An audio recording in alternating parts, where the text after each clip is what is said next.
Imagine waking up one morning and finding out that the financial system you thought was solid almost isn't there anymore.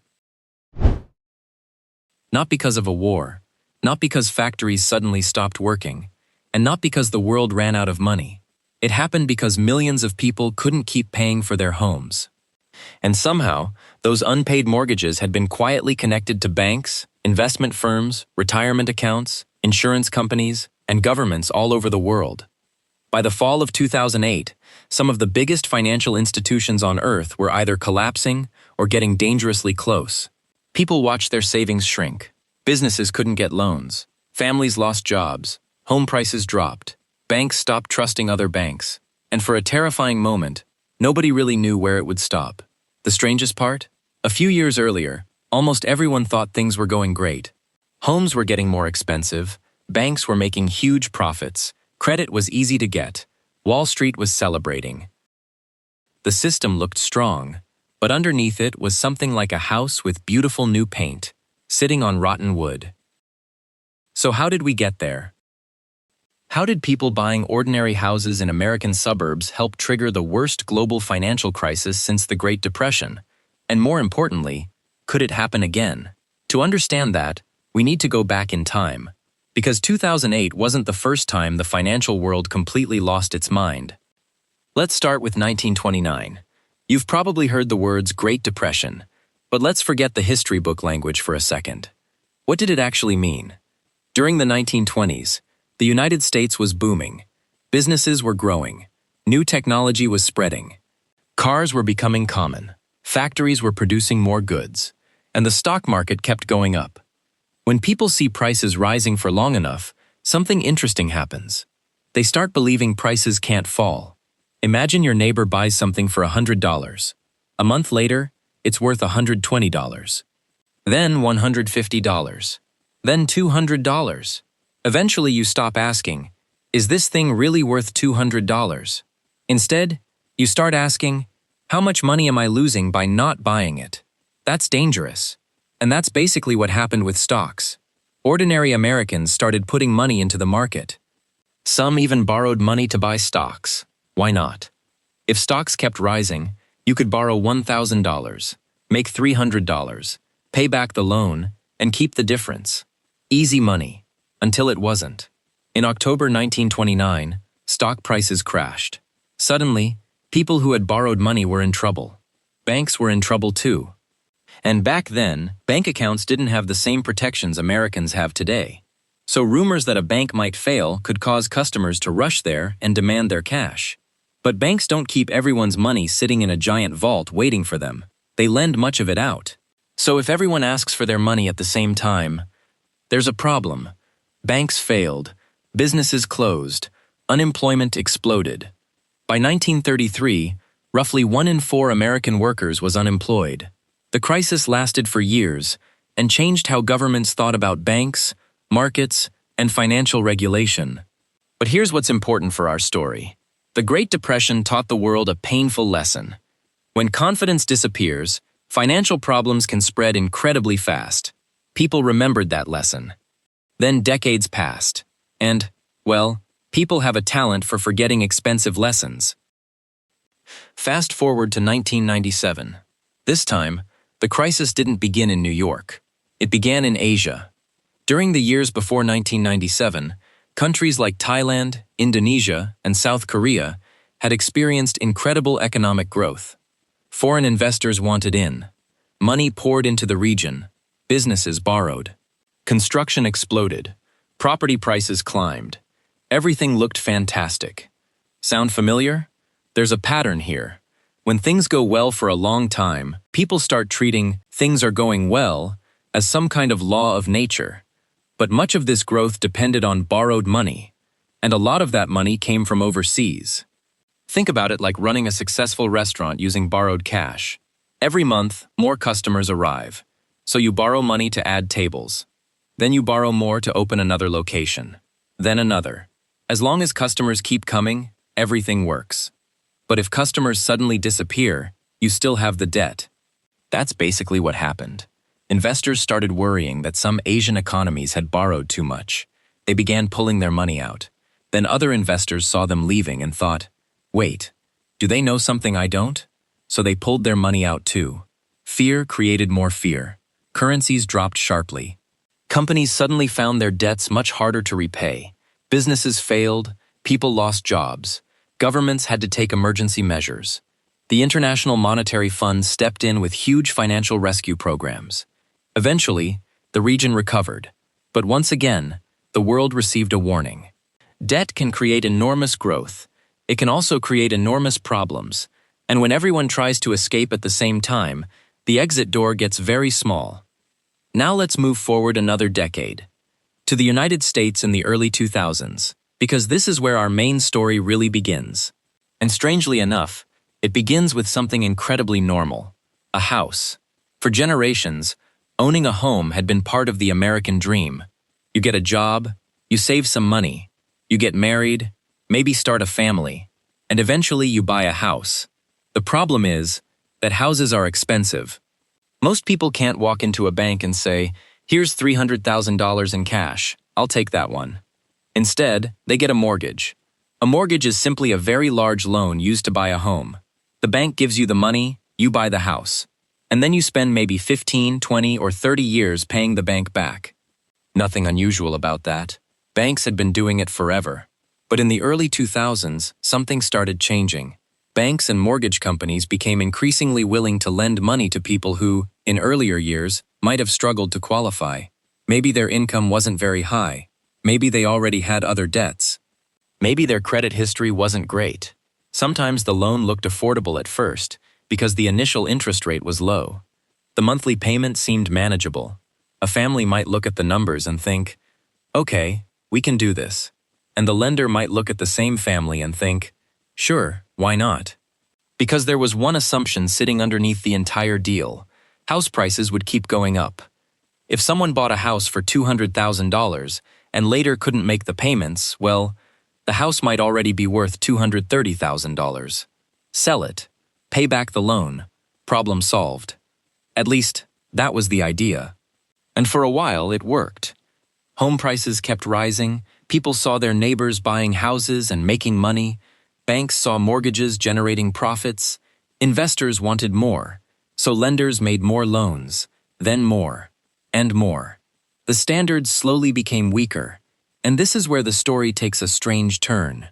Because banks discovered they didn't actually have to keep those mortgages, they could sell them, and once Wall Street figured out what it could do with millions of those loans, a simple mortgage stopped being simple. It became part of a machine that was making billions of dollars, and almost nobody wanted to turn it off. So how do you turn millions of home loans into a machine that makes billions of dollars? This is where the story starts sounding complicated. But don't worry, the basic idea is actually pretty simple. Imagine you own a bakery. Every day, hundreds of people buy bread from you. Instead of waiting years to collect all that money little by little, you decide to sell those future payments to someone else. They pay you today. Then they collect the money over time. Now you have fresh cash and can bake even more bread.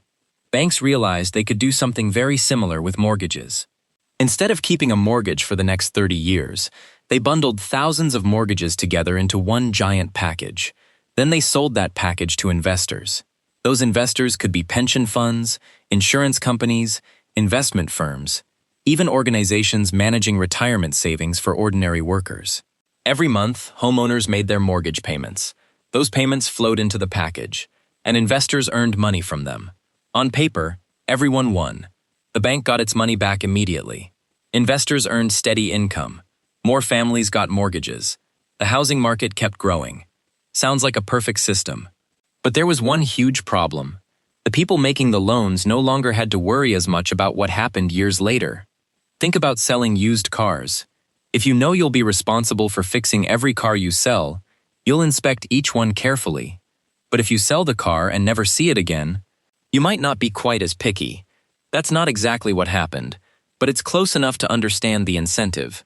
Many lenders became more focused on making as many mortgages as possible, because the faster they made them, the faster they could sell them. Soon, Wall Street wanted more mortgage packages. Banks wanted more loans. Mortgage companies wanted more customers. Everyone in the chain made money every time another loan was created. It was like a factory. Only instead of building cars, it was producing debt. Now here's where things became even stranger. Not every mortgage was equally safe. Some borrowers had stable jobs, good incomes, and long credit histories. Others didn't. Some loans were relatively low risk. Others were much riskier. So what did financial engineers do? They mixed thousands of mortgages together. Imagine putting apples into one giant basket. Some apples are perfect. Some are bruised. A few are already starting to rot. Then someone tells you, "Don't worry, overall, it's still a great basket." That was basically the idea. These giant mortgage packages contained both safer and riskier loans. Then they were divided into different layers. The safest layer got paid first. The next layer got paid after that. The riskiest layer got whatever was left. As long as enough homeowners kept making payments, the system worked. And for years, it did. Because house prices kept rising. If someone couldn't pay their mortgage, they often sold the house before things got too bad. Investors looked at years of data showing relatively few losses. Rating agencies, companies whose job was to judge investment risk, often gave many of these products very high ratings. In simple terms, they were saying, "This looks very safe." And once investors saw those high ratings, they relaxed. Pension funds bought them, banks bought them, insurance companies bought them, investment firms bought them. Some people didn't even fully understand what was inside. They just knew these investments had high ratings and offered better returns than many other options. If everyone else trusted them, why shouldn't they? This is one of the biggest lessons of financial history. People don't only follow facts, they follow other people. Imagine you're standing outside a restaurant. One is empty, the other has a line around the block. Which one do you assume is better? Most people choose the crowded one. Financial markets often behave the same way.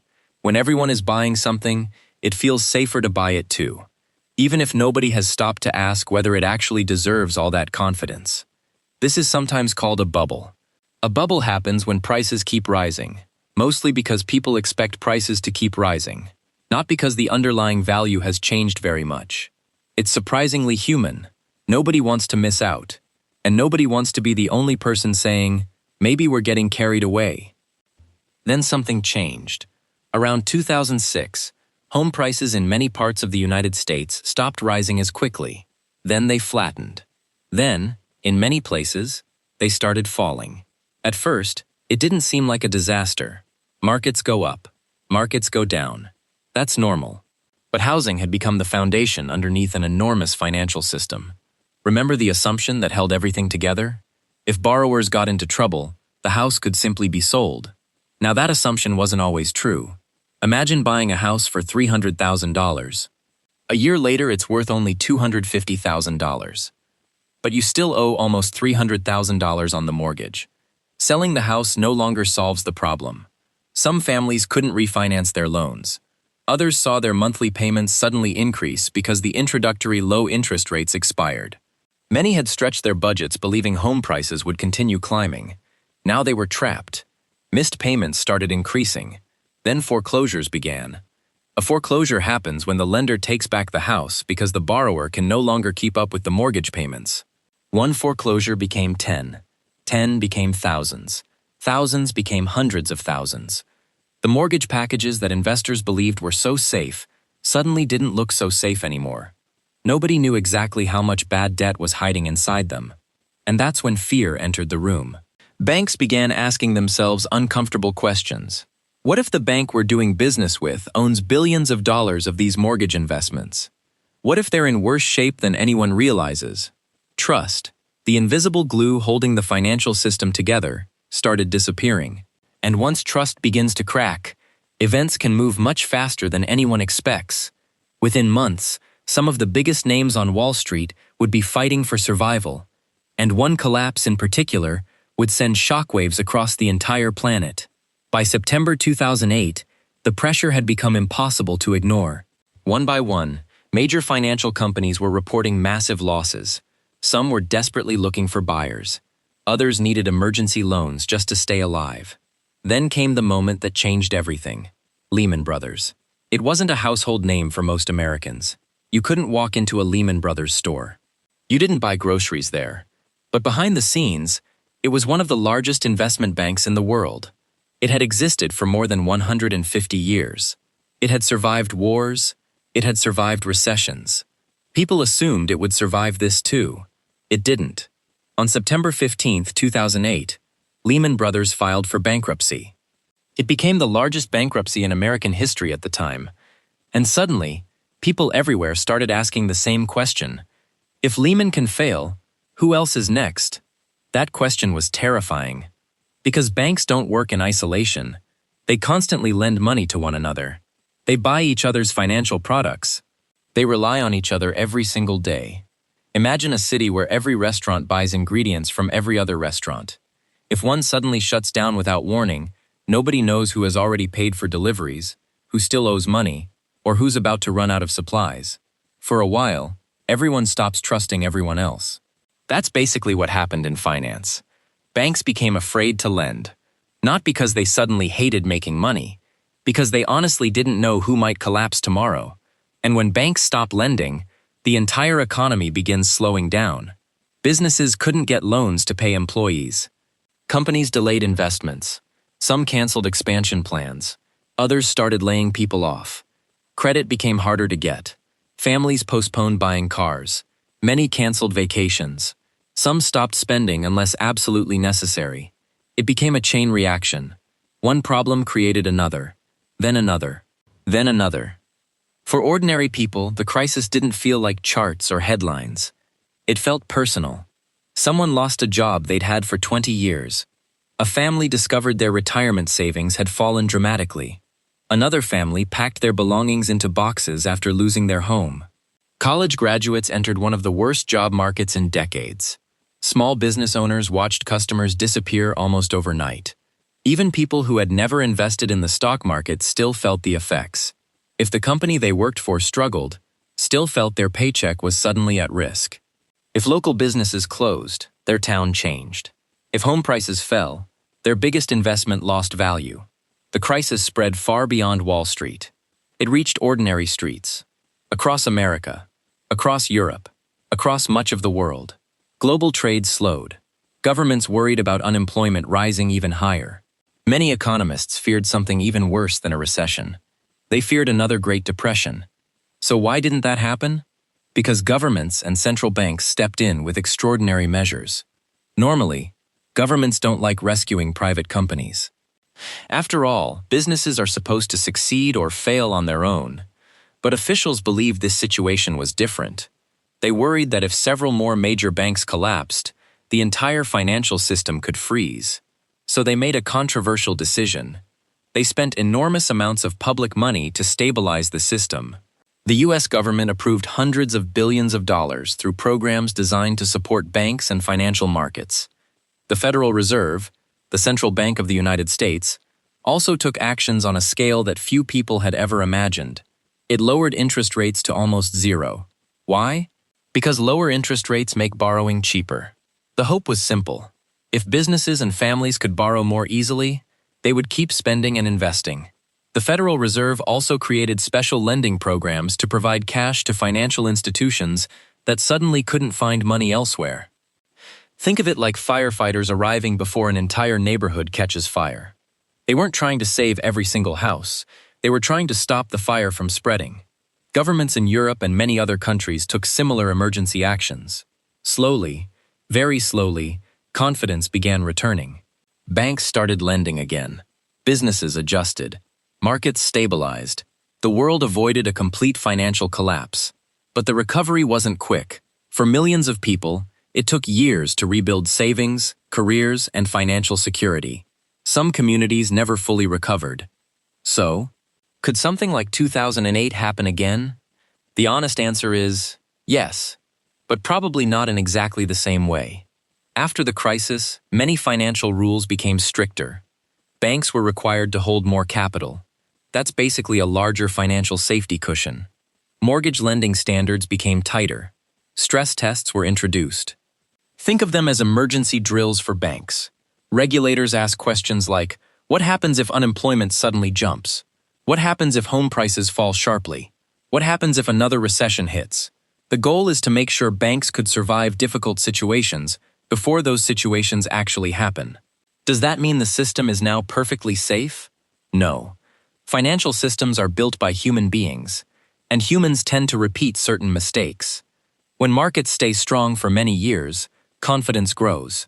Sometimes confidence quietly turns into overconfidence. People begin believing, this time it's different. History has heard those words many times, and they rarely age well. The next crisis might not begin with housing. It could involve commercial real estate, government debt, technology, artificial intelligence, cyber attacks, or something nobody is talking about today. The trigger changes, human behavior usually doesn't. Fear, greed, optimism, panic. Those emotions have been driving financial booms and crashes for centuries. If there's one lesson from 2008, it's this. Big crises rarely appear out of nowhere. They usually grow slowly, almost invisibly, while everything seems to be going well. Then one day, something small breaks. Confidence disappears, and all the hidden weaknesses suddenly become impossible to ignore. The good news is that every major crisis teaches valuable lessons. Banks improve, governments adjust regulations, investors become more careful, at least for a while, until the next generation starts believing that serious crashes belong only in history books. Maybe that's the biggest lesson of all. Economies aren't just built on money, they're built on trust, and trust is one of the easiest things to lose, and one of the hardest things to rebuild. If you enjoyed this breakdown and want more videos that explain complex topics in simple English, make sure to subscribe to the channel. And let me know in the comments. Do you think another crisis on the scale of 2008 is inevitable, or have we actually learned enough to prevent it? Thanks for watching, and I'll see you in the next video.